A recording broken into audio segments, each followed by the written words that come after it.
Друзья, всех приветствую, IC Genius на связи. Сегодня в обзоре рассмотрим интересные гибридные наушники Hakugai Midnight.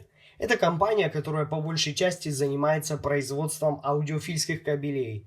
Но у них также в производстве имеются наушники, о которых сегодня мы поговорим. Упакованные наушники очень необычно приходят в таком черном чехле с логотипом Hakugai на лицевой части. А сами наушники находятся в белой деревянной коробке, тоже с логотипом Hakugai. Вот так все это выглядит. Очень необычное решение, мне лично нравится такой подход к упаковке, тем более, когда речь идет о таких больше кастомных наушниках. Сразу же они нас встречают, имеют такой приятный темно-синий цвет, логотип Hakugai на лицевой части и надпись Hakugai рядом с 2-пин разъемом и первым акустическим отверстием. А второе акустическое отверстие находится рядом с соплом, у которого такая металлическая серебристая сетка. Вот так они выглядят. Довольно легкие, несмотря на их внушительный размер. Ну и теперь давайте посмотрим комплектацию подробнее. Имеется здесь вот такая небольшая документация, где записаны все технические характеристики наушников на английском языке. За звук в этих наушниках отвечает 4 арматурных драйвера и 1 динамический драйвер. Чувствительность наушников составляет 107 дБ и довольно редкий 11 Ом импеданс. Ну и также здесь имеется такой небольшой пластиковый кейс с амбушюрами. Ну и конечно же нам положили хороший медный кабель 4-жильной хлопковой оплетки. Он имеет 3,5 коннектор, фирменный Hakugai, и 2-пин разъемы с такими удобными гибкими заушинами. Они уже сразу сформированы. Сидят наушники в ушах удобно, проблем с посадкой никаких нет, как и с кабелем при использовании. Ну а теперь, друзья, мы подошли к самому интересному, а именно к звучанию этих наушников. Слушал я их в связке с ЦАПом Topping G5. Обзор на него есть на моем канале. Как всегда, начну с низких частот. Басовая область в этих наушниках не берет на себя много внимания. Она не самая выраженная. Да и в целом я сразу скажу, что это точно не басхедные наушники. Басовая область здесь ослаблена. Вследствие чего здесь не хватает ее глубины и массивности и ощущения того самого сабвуферного эффекта. Данный момент, конечно, можно немного подправить правильным подбором подходящих амбушюр. Например, я взял амбушюры от Bikwizzy Topaz, но это будет не столь разительно большая разница. Ну а вот мидбассовая область здесь получилась более интересной и выраженной. Слышимость эффектов дисторшена, различные насыщения гармониками здесь в полном порядке.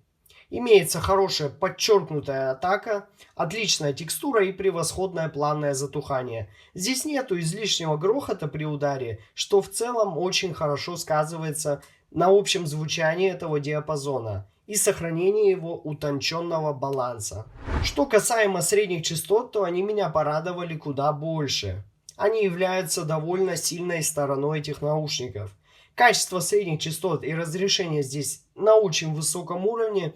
Это такая отличная читаемая нижняя середина. Имеется превосходная и очень необычная арматурная детализация на верхней середине без какой-либо синтетики. Ударные звучат очень четко и аккуратно. И имеют подчеркнутые транзиенты, что также радует, что они очень хорошо отличимы друг от друга. Ну и, несомненно, также стоит сказать, что мне понравилось, как звучит вокал в этих наушниках. Он не ощущается утопленным, каким-то зажатым и не сильно приближен к нам. Такой подход мне точно нравится. Ну а теперь поговорим о высоких частотах в этих наушниках. Для меня они оказались довольно яркими и очень акцентированными. Они уж точно не звучат нейтрально. Имеются такие неприятные сибилянты и резонансы. Я пробовал различные амбушюры и кабеля, в большинстве случаев это не имело какого-либо явного положительного эффекта. Несмотря на все эти проблемы, у наушников действительно имеется отличный потенциал, который просто, я считаю, не раскрылся до конца. Это отличная техничность, прекрасные хвосты послезвучий от ревербераций на тарелках. Слышно много различных деталей в музыке за счет такой яркой настройки. Наушники получились с уклоном в аналитику, но вот проблема с сибилянтами действительно мешает наслаждаться всем этим. Я думаю, что это можно будет исправить дополнительными фильтрами, но так как у меня их нет под рукой, я ничего не могу сказать вам об этом. Я оцениваю продукт таким, какой он есть. Ну а звуковая сцена и визуализация в наушниках Hakuge Midnight получилась действительно очень широкой. Прекрасная стереопанорама, ее проработка с правильным построением в глубину. Все планы ощущаются отдельными друг от друга за счет большого количества воздуха, который мы получили за счет высоких частот. Можно разложить все инструменты по полочкам без проблем. Ну а вывод по данной модели наушников у меня получился таков. Я считаю, что в целом данным наушникам можно было бы простить недостаток сабасовой области. Такое бывает, я встречаю не первый раз. Возможно, производитель изначально хотел сделать такую больше нейтральную подачу, но вот когда дело дошло до высоких частот, что-то явно пошло немного не так. Уж слишком явно они акцентированы, а в большинстве случаев все пики начинают вылазить. Их точно было бы не лишним прибрать. И тогда можно было бы спокойно пользоваться данными наушниками.